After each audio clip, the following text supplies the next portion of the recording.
ശരത്ചന്ദ്രൻ കൂടി ചേരുകയാണ് നിലമ്പൂരിൽ നിന്ന് തന്നെ. ശരത്ചന്ദ്രൻ, അതായത് പാലക്കാട് താങ്കളടക്കം കണ്ടതാണ് പാലക്കാട്.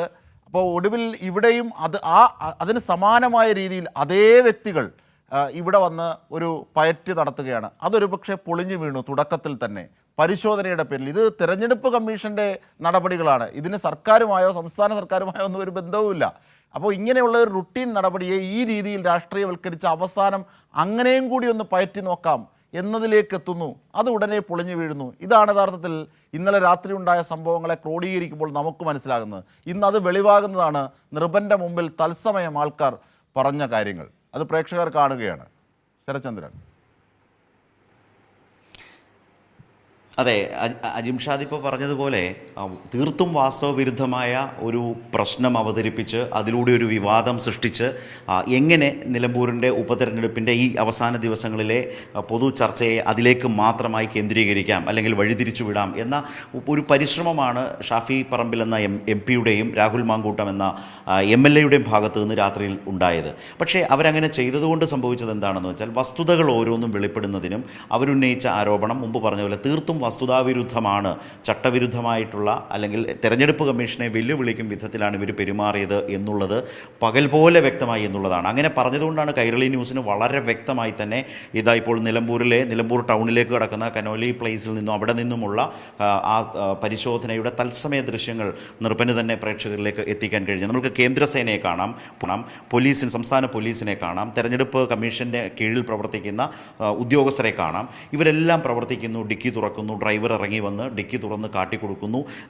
എന്നിട്ട് ഇതിൻ്റെയൊക്കെ ലിസ്റ്റ് എടുക്കും. അതിനകത്ത് പെട്ടികളുണ്ടോ, അതിനകത്ത് പാക്കറ്റുകളുണ്ടോ, എന്തൊക്കെയുണ്ട് എന്നുള്ളതിൻ്റെ എല്ലാം ലിസ്റ്റ് തയ്യാറാക്കി വണ്ടി നമ്പരും എഴുതി അങ്ങനെയാണത് പോവുക. രാത്രി കാലത്താവുമ്പോൾ സംഭവിക്കുന്നത് എന്താണെന്ന് വെച്ചാൽ അവർ ടോർച്ച് കൂടി അടിച്ചു നോക്കും വാഹനത്തിനകത്തെ. കാരണം മനസ്സിലാവണ്ടേ, അപ്പോൾ വിശദീകരിച്ചും തരും എന്താണ് ഈ പരിശോധന എന്നതിനെ സംബന്ധിച്ച് പറയും. അതുപോലെ വീഡിയോയിൽ ചിത്രീകരിക്കുന്നതുകൊണ്ട് രാത്രികാലത്തും വീഡിയോയിൽ ചിത്രീകരിക്കുന്നുണ്ട്.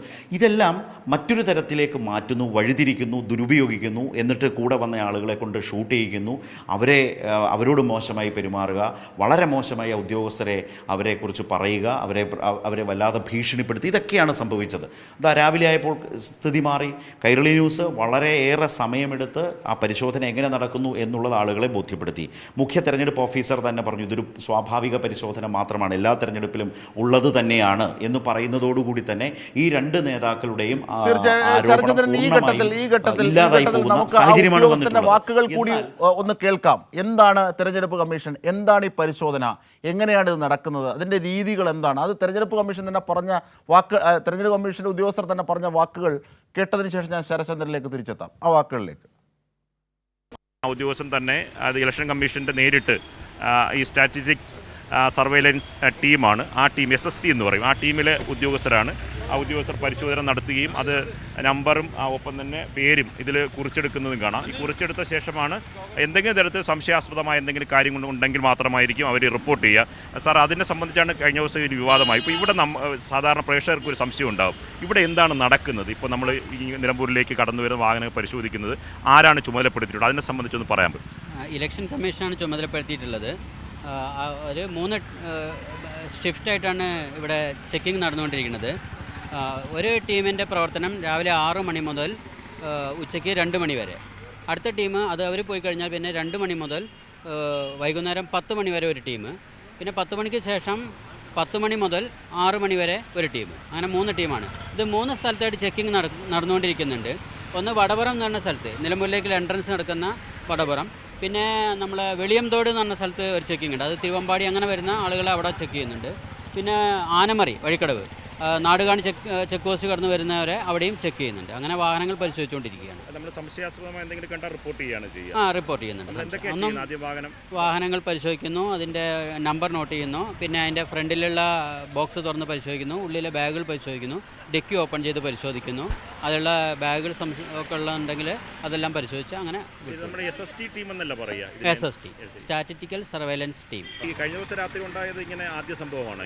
അത് ഞങ്ങളങ്ങനെ അറിഞ്ഞിട്ടില്ല. ഇന്ന് രാവിലെ ഞങ്ങൾ ഡ്യൂട്ടിയിൽ വന്നപ്പോൾ ചാനലുകാർ പറയുമ്പോഴാണ് ഇങ്ങനെ സംഭവം ഉണ്ടായി എന്നുള്ളത് മനസ്സിലാകും.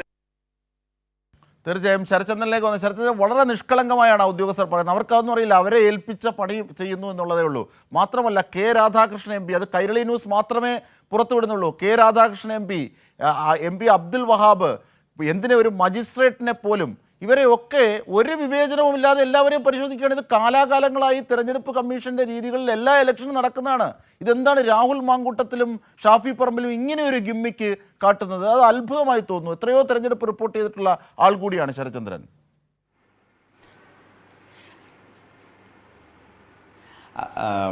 അജിംഷാദ്, യഥാർത്ഥത്തിൽ ഈ അത്ഭുതം നമ്മൾക്കല്ല, കോൺഗ്രസ് നേതാക്കൾക്ക് തന്നെയുണ്ട്. കോൺഗ്രസ് നേതാക്കൾ, ജനപ്രതിനിധികളായിട്ടുള്ള കോൺഗ്രസ് നേതാക്കൾ ഈ സംഭവം അറിഞ്ഞ് പലരും നമ്മളോടൊക്കെ സംസാരിക്കും, അല്ലെങ്കിൽ നമ്മൾ വിളിക്കുമ്പോൾ പറയുന്നൊരു കാര്യം എന്ന് വെച്ചാൽ ഇതെന്ത് കാര്യമാണ്, ഇത് എന്തിൻ്റെ കേടാണെന്നാണ് ചോദിക്കുന്നത്. കാരണം എന്ന് വെച്ചാൽ ഇത് അവരുടെയും ഒക്കെ, അപ്പോൾ അവർ പറയുന്നുണ്ട് ഞങ്ങളുടെയും പലരുടെയും വാഹനങ്ങളൊക്കെ പരിശോധിച്ചു, ആ നടപടിക്രമത്തിന് ആ ഫോർമാലിറ്റിക്ക് നിന്ന് കൊടുക്കുന്നു, പോരുന്നു. അതിനെ ഇങ്ങനെ വഴിമാറ്റി അതിൽ അവസാനം പാർട്ടിക്കും അല്ലെങ്കിൽ മുന്നണിക്കും സ്ഥാനാർത്ഥിക്കും ഒക്കെ ദോഷകരമാകുന്ന നിലയിലേക്ക് ഇതിനെ മാറ്റേണ്ട യാതൊരു കാര്യവുമില്ല എന്ന് നമ്മുടെ അനൗപചാരിക സംഭാഷണങ്ങളിലൊക്കെ പറയുന്നവരുണ്ട്. സ്വാഭാവികമായിട്ടും അവർക്ക് മാധ്യമങ്ങൾക്ക് മുമ്പിൽ ഒന്ന് പറയുന്നതിന് ഒരുപാട് പരിമിതികളാണ്. കോൺഗ്രസിനകത്ത് തന്നെ, മുതിർന്ന കോൺഗ്രസ് നേതാക്കൾക്കിടയിൽ തന്നെ ഇരുവരുടെയും ഈ നീക്കത്തിനെതിരെ, ഈ ശൈലിക്കെതിരെ വലിയ വിയോജിപ്പുണ്ട്. രാഹുൽ മാങ്കൂട്ടം ഈ തെരഞ്ഞെടുപ്പിൽ തന്നെ ആ വിധത്തിൽ കോൺഗ്രസ് സർക്കിളുകളിൽ, വൃത്തങ്ങളിൽ വലിയ തോതിൽ വിമർശിക്കപ്പെട്ട ഒരു സാഹചര്യം നമ്മൾക്കറിയാം. പി വി അൻവറിനെ അർദ്ധരാത്രിയിൽ വീട്ടിൽ കാണാൻ പോയ സാഹചര്യം, ഗത്യന്തരമില്ലാതെ പ്രതിപക്ഷ നേതാവിന് തന്നെ അദ്ദേഹത്തെ ജൂനിയർ MLA എന്ന് പറഞ്ഞ് തള്ളിപ്പറയേണ്ടി വന്നു. ഷാഫി പറമ്പിലിന് തള്ളിപ്പറയേണ്ടി വന്നു. ഇങ്ങനത്തെയൊക്കെ സാഹചര്യങ്ങളും രീതികളും കളികളും, അത് ഇൻവെർട്ടഡ് കോമയാണ്, രാഷ്ട്രീയ കളികളും ഒക്കെ നടത്തുന്നു എന്നുള്ളത് ഒരു പതിവാക്കി മാറ്റിയിരിക്കുന്നു. അതിൻ്റെ അവസാനത്തെ അധ്യായം എന്ന നിലയ്ക്ക് അതിനെ കാണേണ്ടതുള്ളൂ. അത് അടപടലം പൊളിഞ്ഞുപോയി എന്നുള്ളതാണ് ഏറ്റവും ശ്രദ്ധേയമായൊരു കാര്യം. നമ്മൾ ഈ സംസാരിക്കുന്നതിന് തൊട്ട് മുമ്പ് മറ്റ് ചാനലുകളിലേക്ക് ഒന്ന് പാളി നോക്കിയപ്പോൾ ഒരു ചാനലിൽ കണ്ടത് കോൺഗ്രസ് നേതാക്കളുടെ വാഹന പരിശോധന. എങ്ങനെയുണ്ട് തലക്കെട്ട്? കോൺഗ്രസ് നേതാക്കളുടെ വാഹന പരിശോധന എന്ന നിലയ്ക്കാണോ നിലമ്പൂരിൽ നടക്കുന്നത്? നിലമ്പൂരിൽ തെരഞ്ഞെടുപ്പ് കമ്മീഷൻ അവരുടെ ഉത്തരവാദിത്തത്തിൽപ്പെട്ട പരിശോധന നടക്കുന്നതിനെ മാധ്യമങ്ങൾ ഈ നേതാക്കളിൽ നിന്ന് കിട്ടുന്ന ബ്രീഫിംഗ് അനുസരിച്ച് എത്രമാത്രം വികലമായി ഒരു വിഷയത്തെ കേരളത്തിന് മുമ്പിൽ അവതരിപ്പിക്കുന്നു എന്നുള്ളതാണ്. അടുത്ത വാചകം എന്താണെന്നറിയുമോ? പരിശോധന ശരിവെച്ച് തെരഞ്ഞെടുപ്പ് കമ്മീഷൻ. അങ്ങനെയാണോ തെരഞ്ഞെടുപ്പ് കമ്മീഷൻ പറഞ്ഞത്? ഈ പരിശോധനയിൽ വലിയ ആരോപണങ്ങൾ ഉന്നയിച്ചുകൊണ്ട് രംഗത്ത് വന്നപ്പോൾ അതിനെതിരായിട്ടാണ് കമ്മീഷൻ പറഞ്ഞത്. കമ്മീഷൻ പറഞ്ഞു ഇത് സാധാരണഗതിയിൽ നടക്കുന്ന പരിശോധനയാണ്, അല്ലാതെ ഇരു നേതാക്കളുടെയും വാഹനങ്ങൾ തെരഞ്ഞുപിടിച്ച് പരിശോധിച്ചു ഇങ്ങനെയൊക്കെ പെരുമാറിയെന്ന് അവർ പറഞ്ഞതല്ല എന്നും സാധാരണ പരിശോധനയാണെന്നും എല്ലാ തെരഞ്ഞെടുപ്പുകളിലും അത് ഉണ്ട് എന്നുമല്ലേ തെരഞ്ഞെടുപ്പ് കമ്മീഷൻ പറഞ്ഞത്. അപ്പോൾ പരിശോധന സമ്മതിച്ച് കമ്മീഷൻ എന്ന് പറയുന്നത് അടുത്ത രീതിയിൽ വാർത്തയെ വക്രീകരിച്ച് ജനങ്ങൾക്ക് മുമ്പിൽ എത്തിക്കുക. ഇങ്ങനെയൊക്കെ ചെയ്യുന്നത് കൊണ്ട് കൈരളി ന്യൂസിന് ഇതിൻ്റെ വസ്തുത എന്താണ് എന്ന് ജനങ്ങളോട് വിളിച്ചു പറയാൻ, ബോധ്യപ്പെടുത്താൻ കഴിയുന്നു എന്നതാണ്. ഞാൻ ശ്രദ്ധിച്ച രാവിലെ 10 മണിക്ക് ഈ വാർത്തയിലേക്ക് വരുമ്പോൾ രാവിലെ വലിയ വിവാദമാക്കിയ മാധ്യമങ്ങൾ എന്തുകൊണ്ടാണ് അതിൻ്റെ നിജസ്ഥിതി, തെരഞ്ഞെടുപ്പ് കമ്മീഷൻ്റെ തന്നെ വിവരങ്ങൾ പുറത്തു വരുന്നൊരു ഘട്ടത്തിൽ കുറേ കൂടി വ്യക്തതയോടെ അവതരിപ്പിക്കാത്തത്? അടുത്ത ചില ആളുകൾ എഴുതി കാണിക്കുന്നുണ്ട് പാലക്കാട്ടെ പെട്ടി നിലമ്പൂരിലും.